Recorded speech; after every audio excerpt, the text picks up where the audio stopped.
پھر اس کے بعد یہاں سوالات کچھ قربانی سے متعلق ہیں اور کچھ دوسرے اور کچھ سوالات بھی ہیں۔ ایک سوال یہاں یہ کیا جا رہا ہے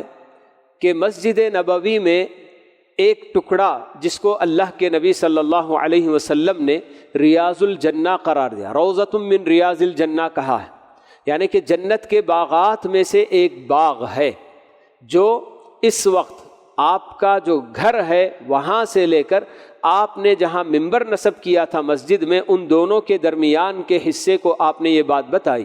ما بین بیتی و ممبری روضۃ من ریاض الجنہ۔ اللہ کے نبی صلی اللہ علیہ وسلم نے یہ حدیث جو ہے بات بتائی کہ میرے گھر اور میرے ممبر کے درمیان کی جو جگہ ہے وہ جنت کی کیاریوں میں سے، جنت کے باغات میں سے ایک باغ ہے۔ یہاں ایک بات میں یہ بھی جو نا آپ لوگوں کو وضاحت کر دوں کہ بہت سارے بدعتی حضرات جو اللہ کے نبی صلی اللہ علیہ وسلم کے لیے علم غیب ثابت کرنا چاہتے ہیں کہ آپ کو غیب کا علم بھی تھا، تو انہوں نے اس حدیث کے اندر تحریف کی ہے، ما بین بیتی کی بجائے ما بین قبری و ممبری روضۃ من ریاض الجنہ، اس طرح سے نا الفاظ بدل دیے ہیں، یعنی کہ آپ کو پہلے سے علم تھا کہ آپ کی قبر وہیں ہونے والی ہے، اس لیے آپ نے یہ بات پہلے ہی بتا دی کہ میرے قبر اور میرے ممبر کے درمیان کی جگہ ریاض الجنہ ہے، بول کے جنت کے باغات میں سے ایک باغ۔ تو یہ بالکل جو ہے کہ من گھڑت بات ہے۔ آپ نے جو صحیح بات بتائی تو وہ آپ گھر جہاں رہ رہے تھے اس کی جگہ آپ نے بتائی کہ میرے اپنے گھر اور میرے ممبر کے درمیان کی جگہ جنت کا ایک باغ ہے۔ اب سوال یہ کیا جا رہا ہے کہ اس ریاض الجنہ میں نماز پڑھنے کے لیے لوگ بہت زیادہ محنت کرتے ہیں، قطار میں کھڑے رہتے ہیں، یعنی کہ اس وقت حاجیوں کی کثرت یا پھر عمرہ پر جانے والوں کی بھی اتنی کثرت ہو چکی ہے، لوگ اتنا زیادہ حرمین کا قصد کرتے ہیں کہ ہمیشہ ایسا لگتا ہے گویا کہ حج کا ہی سما ہے۔ ورنہ ایک وقت وہ بھی تھا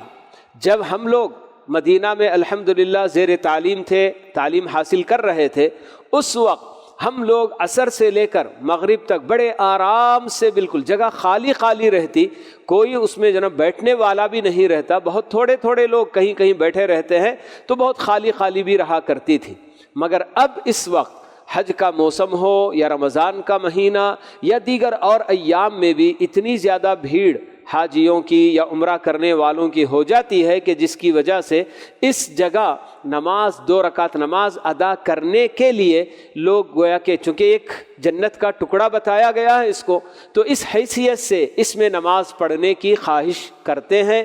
اور تمنا ہوتی ہے، تو اس میں نماز پڑھنے کے لیے بہت زیادہ انتظار کرنا پڑتا ہے۔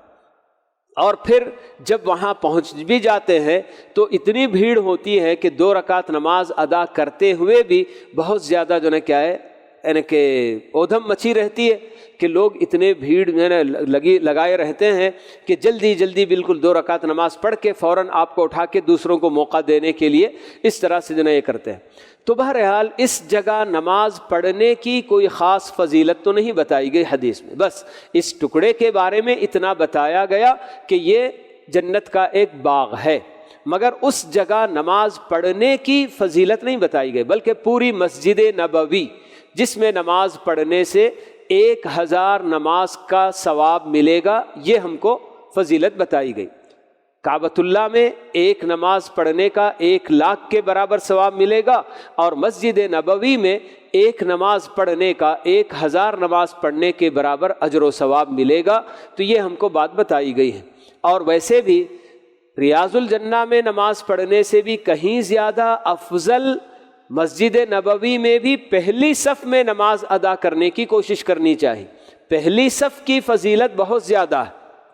جی، تو مسجد نبوی میں بھی ریاض الجنہ میں نماز پڑھنے کی بجائے پہلی صف میں، خاص کر فرض نماز پہلی صف میں اگر ہم کو پڑھنے کا موقع ملے تو اس کا جو ہے اہتمام کرنا چاہیے، کیونکہ اللہ کے نبی صلی اللہ علیہ وسلم نے بات بتائی ہے کہ پہلی صف میں کیا اجر و ثواب ملے گا اگر لوگوں کو معلوم ہو جائے تو لوگ پھر قرآن اندازی کرنے لگیں گے۔ پہلی صف میں کھڑے ہونے کے لیے لوگ اتنا زیادہ بالکل دوڑ دوڑ کے آئیں گے کہ صف مختصر ہے اور لوگ زیادہ ہیں، تو کون کھڑے گا اس کے لیے قرآن کے ذریعے نام نکالا جائے گا۔ اس حد تک آپ نے فضیلت بتائی ہے پہلی صف کی، تو پہلی صف میں نماز پڑھنے کا اہتمام کرنے کی ضرورت ہے۔